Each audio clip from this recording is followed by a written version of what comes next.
You're listening to School Counseling Simplified, a podcast with easy-to-implement strategies for busy school counselors. Here's your host, Rachel Davis from Bright Futures Counseling. I am thrilled to announce that I'm hosting the first ever Summer Summit Conference for school counselors. So, what is the Summer Summit? Well, it's a virtual conference for school counselors on June 21st and 22nd. We have a variety of educators who are presenting, ranging from behavior specialists and therapists to literacy experts and SEL experts. And of course, you'll be hearing from fellow school counselors.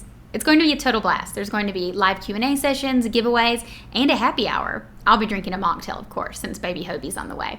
We have an all-star lineup of 10 presenters covering topics like primary classroom management and engagement, proactive supports for challenging behavior, no stress productivity, maximize time and get organized, strategies for becoming an anti-racist school counselor, and supporting your school's PBIS system. So you're probably thinking, okay, this sounds amazing, so how do I attend? Well, the Summer Summit is exclusive for our Impact members, but the good news is you can totally join us. For $29, you can get your conference ticket plus your first month of Impact. You don't want to miss this. Go to stressfreeschoolcounseling.com/summit to get all of the details and sign up. Hey guys, thanks for listening to another episode of School Counseling Simplified. So it is June, and you guys know I love to do a kind of a theme each month. Obviously, this is a summer month. I know some of you may still have like a week or two left, but most of you are out, I believe. So I was trying to think of some fun topics we could do over the summer on the podcast. And for June, I was thinking we'd spend the first 3 weeks doing like a little bit of mini PD, so like mini professional development. So just some fun ideas to kind of get your gears turning in regards to planning for next year. But by all means, please be listening poolside and relaxing while you're listening to these tips. And then in week 4, I wanted to wrap it up with some summer self-care. Just some self-care tips that are exclusive to these summer months to make sure you're getting the most out of your break and taking care of you. Because remember, you can't help others. You can't pour from an empty cup, right? Okay, guys, so today I have a special guest on. I'm interviewing my friend Kristina from Sweet for Kindergarten. She's a former kindergarten teacher who is going to tell us all about behavior management and classroom management strategies in our classroom lessons with the littles. So this episode's great. Let's dive in. Hey, Kristina, how are you today? I'm good, Rachel. How are you? I'm great. I'm so excited to have you on. So you and I have been friends for a while now, since like 2017, I think. That's when we first met. I know it's been a long time. It has been a long time. Lots of babies have been born since then. Yes. Awesome. So tell us a little bit about who you are and like your background. Of course. So I went to college and majored in elementary education because I kind of already knew like I was meant to be a teacher. And when I started college, I always thought I'd be upper elementary, more like second, third grade teacher. And then I just fell in love with kindergarten. And so after my first year teaching, I taught second grade and I realized like, no, I think I want to go even lower. I switched to kindergarten at my assistant principal's well-meaning. She kind of pulled me aside and was like, I think you would be a great fit for kindergarten. I want you to try it out. And I was like, well, that's funny. I was kind of thinking the same thing and just completely fell in love with kindergarten. So I taught 5 years in kindergarten in both the public school and private school setting, which I liked both. And now I am staying at home with my 2 little ones. Awesome. And you create all kinds of resources for kindergarten teachers. Yes. I have a TPT store, Sweet for Kindergarten, blog, a phonics course, pretty much all the things to really stay connected. Yeah, exactly. Perfect. Yeah. And the reason I wanted to have you on the podcast is because I wanted some insight from a kindergarten teacher on behavior management, because I know in classroom management, when we go in to teach our classroom lessons, it can be so intimidating, and we're usually teaching them to all the grades. So you maybe have just left a 5th grade class and now you're going in a kindergarten class. And as you know, those are completely different. And I know myself, I struggled a lot with the little guys, and I think a lot of our listeners do too. So I wanted to get some of your tips on what we can do to kind of manage those behaviors. Yes, definitely. Kindergarten is like a whole different game. Like just switching from second to kindergarten after my first year, I felt like I had to relearn different classroom management strategies, because there's so little. And the thing that you have to remember is that this is probably their first time in a formal school setting. They might have been in preschool, they might have been like in a Montessori program or daycare, but kindergarten is a huge step up from whatever they were in before. So they don't know how to act in a classroom. And while their teacher is working on that, you come in and you are a guest in the classroom. They don't have that established relationship with you yet. And so that's something that you kind of have to remember, is that these kids are so little. They need a lot of hand holding along the way. When you go into a third, fourth, and fifth grade classroom, they've been in school for a couple of years. They know how it goes. You can go through, your expectations and you're good to go. But with kindergarten, you really have to take a step back and focus on classroom management before you actually get into the meat of what you want to help them with. Yes, yes, I love that. And I know you were sharing that as a kindergarten teacher, you would see specialists come in to do different lessons, and you would kind of be like, oh, like cringing because like, oh gosh, like I wish I could help them understand this. So I was thinking we could kind of do this episode like what you've kind of seen, like a what not to do, and then you can give us a solution to help us, maybe things that we're doing entirely wrong that you wish we knew as a kindergarten teacher. Yes. And it's hard as a classroom teacher when, you have a guest teacher come in, you don't want to like step on their toes and, take over. But there are times that I had to step in and kind of reel my class back in because it would just chaos. Mm-hmm. And it's not the specialist teacher's fault. It's not your fault. Classroom management is so tough. Kindergarten is different. You're teaching to, multiple grade levels. So first of all, it's a work in progress for anyone who's coming into a kindergarten classroom. For sure. We're in there every day, but then we're maybe coming in like once a month or twice a month or something. Right. Yeah. Yes. And they don't know you. Mm-hmm. Yeah. So the first thing I kind of wanted to talk about was giving the students a chance to really get to know you, because I've seen where teachers just come in and they just go right into their lesson. And these kids are like, well, who are you? I don't know who you are, like a stranger. So the first thing is to stop and just share about yourself. So they love pictures. If you want to show pictures of your family, things that you like to do outside. Like I would always share a picture of my kids, or I would have like a little spatula and I would say like, oh, I love to bake, just kind of different little things that maybe they can connect with you, and really share like what your role is, because they might not know what a counselor does. They might have no clue what you're doing there, what you're talking about. Like, why should I listen to this person? So really share like why you're there for the students and how you're going to help them. And I think that just connecting with them is like the first piece to really building a strong relationship. And that's the same advice I give to any teacher, like build that relationship, show them, that you're a person, that you have likes and dislikes, give them an opportunity to share as well. That would be a great kind of first lesson, is maybe they draw a picture of themselves and share one or two fun facts about them. Just something like that. You can kind of get to know them a little bit better. It's just really helpful moving forward. Oh, I love that. And I'm so glad you brought this up, because we're always talking about building rapport and establishing those relationships in our small groups and in our individual sessions. We're like, the first session should be devoted just to like building that trust and getting to know each other and playing like get to know you games. But we don't ever think to do that really at the class lesson level. We're usually like, okay, guys, today we're going to talk about friendship. And then, yeah, like you said, they're like, who are you? But I am a huge proponent, my listeners may know, of like a meet the counselor lesson. So I think you can devote an entire lesson that first month of school or whatever, just to like meet the counselor. This is who I am. This is, what I do, how I can help you. And for the little grades, I've even done like you can use like a Mr. Potato Head, and then the different body parts like represent how the counselor can help, or anything like that. A lot of props, like you mentioned, but I love the pictures. I hadn't thought about that.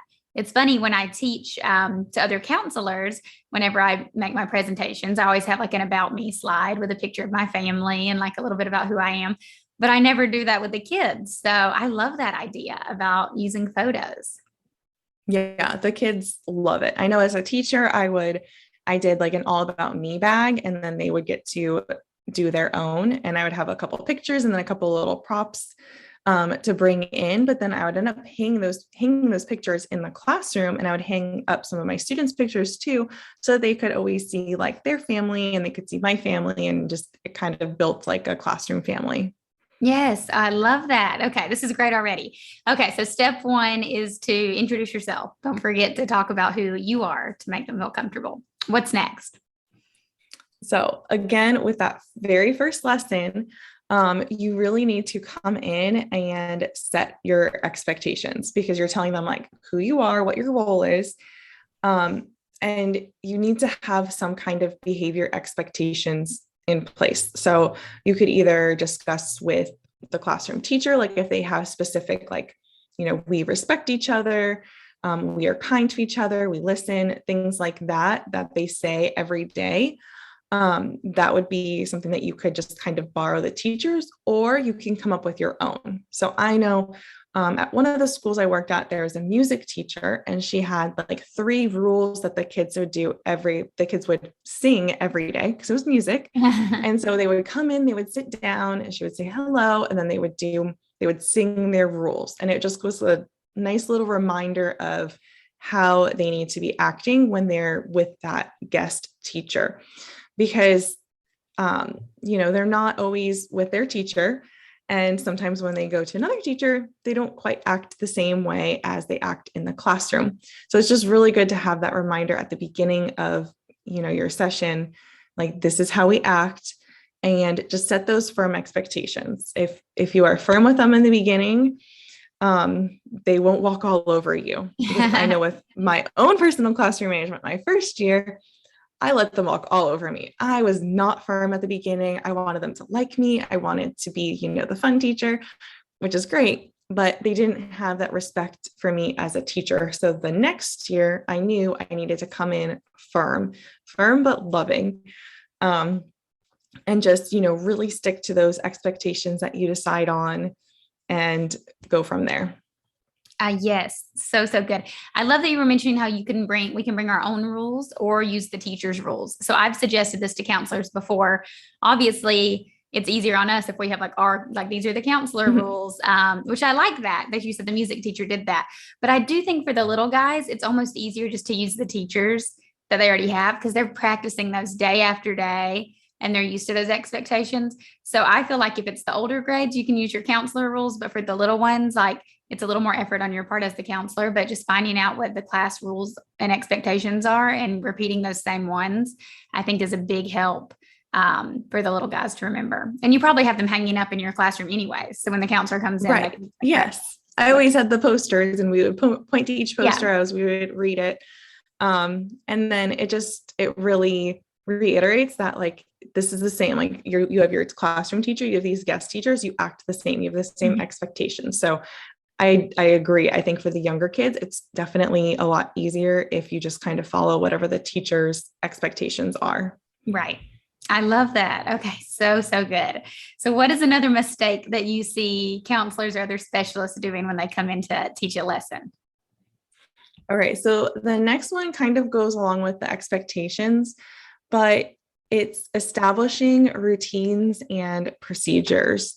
So you are probably going into a classroom, most likely. Maybe some of you have like a bigger office where the classroom comes to you, but for the most part, you're going to be going into the classroom, and the classrooms are all different, which makes it a little bit more challenging when you have to set up routines and procedures, because they all look different.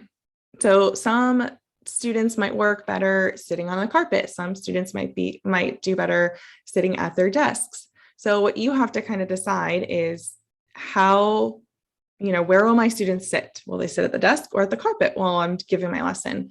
How will students ask a question? What do students need to do to participate? There's a lot of different questions that you kind of have to know the answer to before you even go into the classroom. So you can say, okay, when I come into the classroom, we are going to sit on the carpet and I'm going to read a story with you. Then we are going to move to the desks and we are going to do a follow-up activity at the desks. But knowing those routines is so helpful for kindergarten students. I know as a teacher, I spent the first 2 weeks going over routines and procedures. I barely touched on anything academic. The first 2 weeks, it was all building that classroom community, creating the family, setting those expectations, and establishing those routines and procedures. So with what the mistakes that I would see from specials teachers, they wouldn't have routines and procedures. Sometimes they would start sitting in one spot. Sometimes they would start standing up. Sometimes they would start, a different way. And it was always different. And that's confusing for kids. If you always have okay, the counselor's coming in, we are going to go sit on the carpet. They know they go sit on the carpet, their eyes are on you, their attention is focused. But if you change it up every time, they're going to get so confused. Right. So it's just really easy to just have a set routine, have different procedures. Like if they finish a worksheet, what do they do with it? Do they give it to their teacher? Do they give it to you? Do they take it home? You have to be prepared for all of those different little scenarios before going in. Mm-hmm. I love this. I have a funny story. So I've been in a class before teaching a lesson and they would do like a symbol, like a sign language symbol. Because that's how their class would ask to go to the restroom or, do whatever. So they're not always raising their hand to ask, but I didn't know what any of the symbols were. I mean, the teacher was in there. So she helped and told them they could do whatever they were asking. But it was funny because each classroom is kind of its own, family, its own community, and they have their own rules. They're like little mini societies. So they were holding up their little symbols. And I was like, I don't know what anyone's saying. So that's funny. But I love that's something I definitely have overlooked when teaching class lessons is the routines and procedures. So saying at the beginning, here's what you can expect. This is what we're going to do. When you're finished, do this. And you can tell, I feel like I walk in some classrooms and the teacher already is kind of helping me out and she already has them all on the rug, waiting for me, but it's a little tricky if you come in and they're in the middle of something and then you have to redirect. So that's a really good tip about having routines and procedures and keeping it consistent. Each month we come in. So like you said, they know the counselor's coming. We're all going to be on the rug. Then we go to our desk to finish the activity. And then this is what we do with the activity. That's great. Yes. Awesome. Awesome. Okay. Well, these have been so helpful. Do you have any more for us? How many do you have? Those are the main classroom management things, Yeah. because once you really have that set in place, the students are going to be focused. They're going to be paying attention to you. They're going to be ready to learn, and then you can teach. But you really have to go in the first month or even maybe the first 2 months and kind of go over those. You might have to go over those routines and procedures every single time, just to kind of, reiterate, these are the rules. This is what we do when the counselor is in the room. And I know most teachers are going to, step in and help, but sometimes they're not in the classroom and you're like, I don't know what to do. I don't know where your papers go. If you have, kind of a plan in place, then you'll just be a little bit more confident as well. Right. This has been so helpful. I know our first year counselors, especially who are listening, are like, whew, okay, I know what I need to do now, because it can be overwhelming for sure. So, Christina, you are actually going to be presenting to us in our Impact Summer Summit, which is our conference for school counselors, exclusive for our Impact members, but anyone can join to check out the sessions. So I know this is just a tiny bit tip of the iceberg of what your presentation is going to be about. Can you kind of give us a teaser of what else you'll be sharing during your presentation? Sure. So I kind of talk about what I just shared about, starting the year off on the right foot, getting those classroom management routines and procedures and all of that in place to really start the year off strong. But then I talk more about engagement strategies. And so pretty much a step-by-step how to, create your lesson for the younger students to really keep them focused and engaged and excited to learn, because they have very short attention spans. And so you kind of need to have a couple, tricks up your sleeve to really get to them. Yes. And your daughter, she's 4, right? She's not quite kindergarten age yet. Okay. So when I was a counselor in the school, I didn't have any kids yet. And now that I have a toddler, I'm finding like, I'm really understanding those things, like how short their attention spans are, like things like that. I'm like, oh, so it is a little easier when you see, your own. So that's interesting. Yeah. Those sound like great strategies. I know that engagement piece, I think counselors are first thinking like, ooh, how can I engage the kids, to get interested in the content? But like you said, all the strategies you shared today, we first have to like establish those routines and manage those behaviors before they're ready to learn. Then the second piece is engaging them. So I love that. Exactly. So basically everyone needs to come to the summer summit so they can get the full picture. Yes, definitely. We have lots of visuals too. Oh, good. Perfect. Awesome. Well, thank you so much for your time today. Tell us, where can the listeners find you if they want to connect with you? Okay. So I'm on Instagram at Sweet for Kindergarten.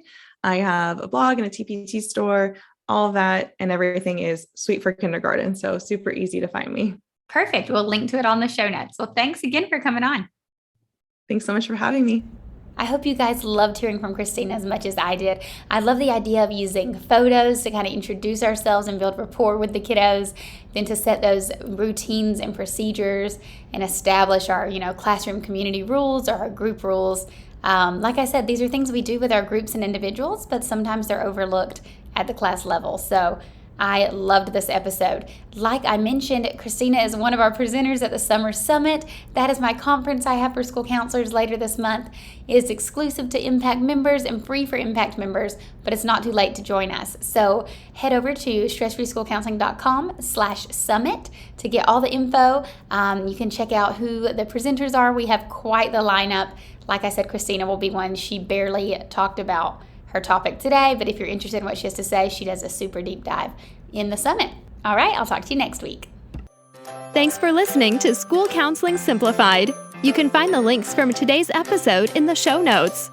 If you'd like to connect with Rachel, she's on Instagram and Teachers Pay Teachers at Bright Futures Counseling.